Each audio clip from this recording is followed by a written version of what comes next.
the kidnapping of the Venezuelan president and his wife, Trump declared that now we will take control of Venezuela's oil reserves, crude oil reserves. I had the privilege and pleasure of visiting Cuba when Fidel was alive, Iran, which supports the Palestinian cause. Whatever we think of the regime in Iran, one thing we all admire, the way they stand up to imperialism, the way they protect national sovereignty, this act of terrorism, you could say, by the United States. A lot of the coverage was on how brilliant the military operation was. UN reports which mention this do not make any reference to Venezuela at all as a hub for the drug traffic, but under these trumped-up charges, a legitimate elected president has been kidnapped and brought to another state. I had the privilege and pleasure of visiting Cuba when Fidel was alive and active, and actually was in the same hall listening to his speech. And no more inspiring and pure revolutionary leader could be found anywhere. He made an indelible mark globally, although Cuba is a very small country.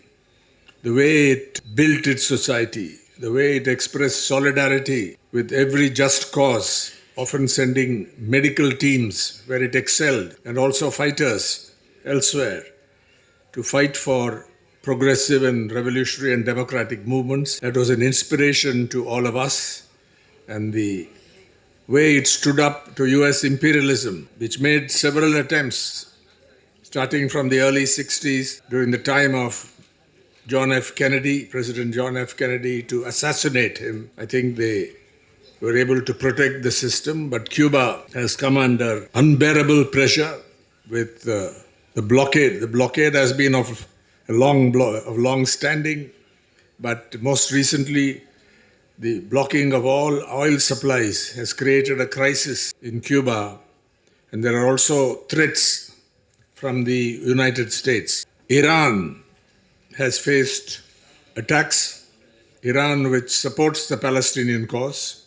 Whatever we think of the regime in Iran, the nature of the regime, one thing we all admire, the way they stand up to imperialism, the way they protect national sovereignty for liberation, for establishing a just society, for fighting against imperialism, for fighting against genocidal violence unleashed by the state of Israel. And then, of course, Venezuela, where I agree with the comments made earlier on much of the media, including the US media, because the act of the attack on Venezuela, the kidnapping of its elected president and his wife, instead of focusing on the blatant violation of international law and this act of terrorism, you could say, by the United States, instead of focusing on those aspects, the key, the essence of it, a lot of the coverage was on how brilliant the military operation was, how they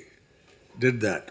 And before that, they had carried out a number of illegitimate acts of killings, pretending that it was a war against drug traffic. There's zero evidence that the Venezuelan leadership or government, and particularly President Maduro, was in any way involved in the drug trade. In fact, the evidence is non-existent. UN reports which mention this do not make any reference to Venezuela at all as a hub for the drug traffic, but under these trumped-up charges, a legitimate elected president has been kidnapped and brought to another state.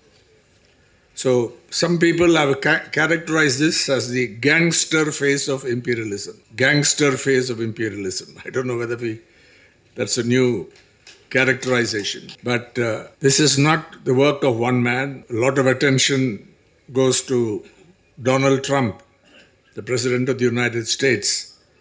But whether you look at Venezuela or Cuba or Iran or, of course, Palestine, the Palestinian people, the state of Palestine, I think this is of long standing. The attempts to overthrow, bring about regime change, to suppress, to kidnap and assassinate elected leaders has been going on for decades, and we only have to recall a few of these acts: the forcible removal of Iraq's Saddam Hussein and his execution on totally false charges. Remember, the weapons of mass destruction were completely concocted.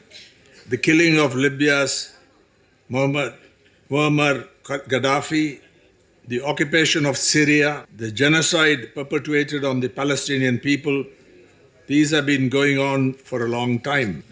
But Trump is very open and crude about what imperialism is after.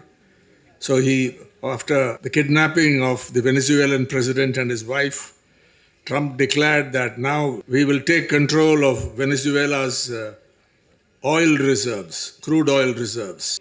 Venezuela being the world's largest, it has the world's largest deposits, reserves of crude oil. And Trump very openly declared that after this act of this violation of international law and sovereignty, this was the purpose. The next step was to take control, to seize control.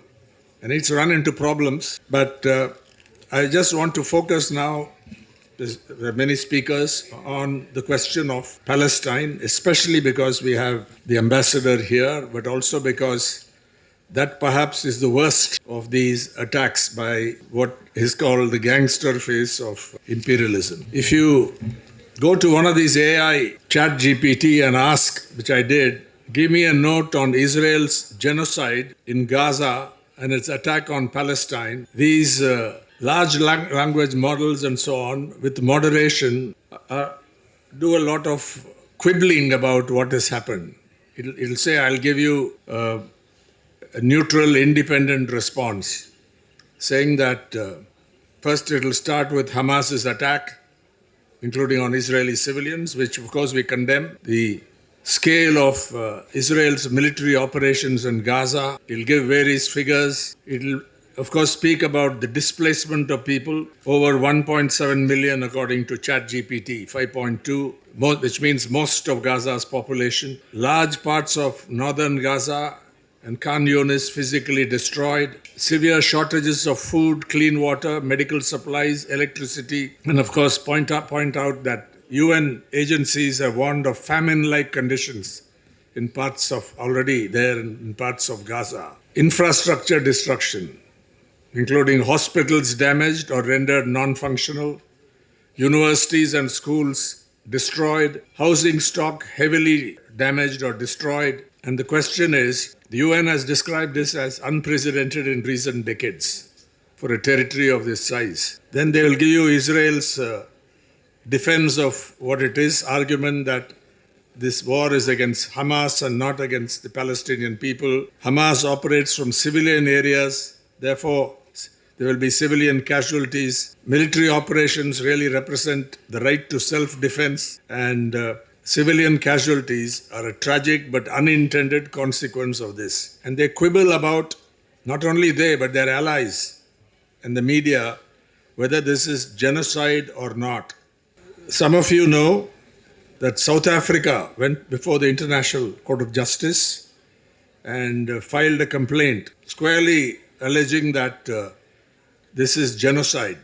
But there has been equivocations on that issue. But the truth is, fortunately, thanks to South Africa, I wish India, the government of India had done it.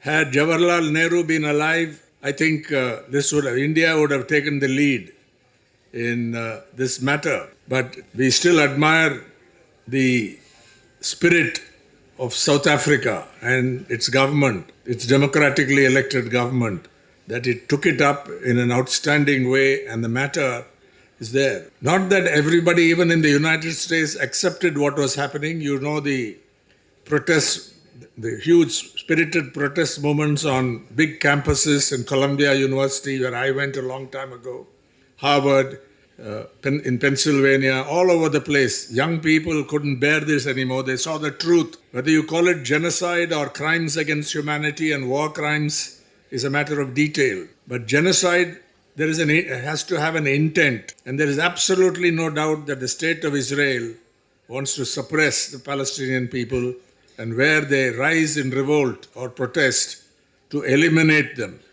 to eliminate a section of the population because they are not Jewish. They belong to a different ethnicity, speak a different language, and so on. This is the definition of genocide by the United Nations.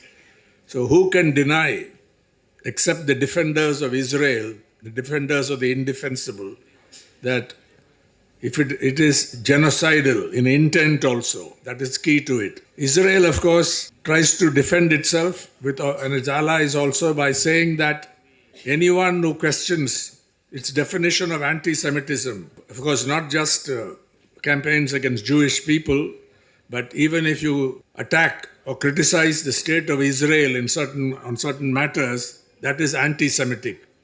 If you attack Zionism as a phenomenon, that is anti-Semitic.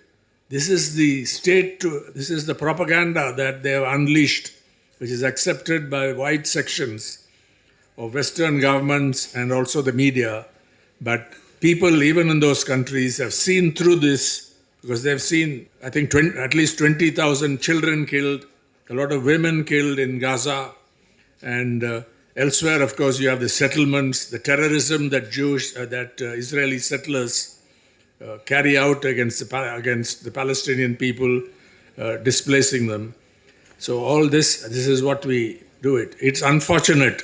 I don't want to use strong words when the ambassador is here, so that there is no diplomatic embarrassment.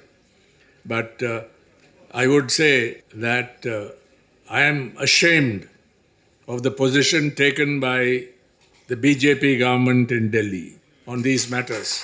It stands, particularly its relationship with Israel. Whether it has any role in what has been unleashed in Gaza, that is the question. We don't want to make statements without evidence or corroboration. But a lot has been published on India's complicity with Israel, supposedly for strategic reasons and so on. And its failure to condemn what is happening in Gaza. Of course, they'll say we want peace. And its failure to condemn the kidnapping of President Maduro and the attack on Venezuela, the violence against Venezuela, or the threats against Cuba. So if you're a non-aligned country, it is your duty to do it.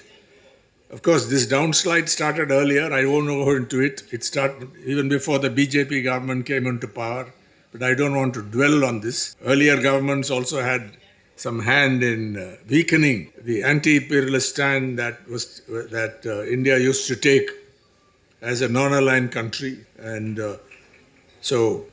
but I think we cannot accept this situation. And I was happy to hear some of the speeches earlier, particularly from young people, particularly from you. And we have to retain this hope and continue to express our solidarity with just struggles, with revolutionary causes, with Cuba, with the people of Palestine and their quest for statehood, full statehood, which they can establish and enjoy, as well as other states, other governments and peoples who have come under attack from something that is unjustifiable. Thank you for this opportunity, and I hope through conferences like this, sessions like this, we'll be able to strengthen these solidarity movements.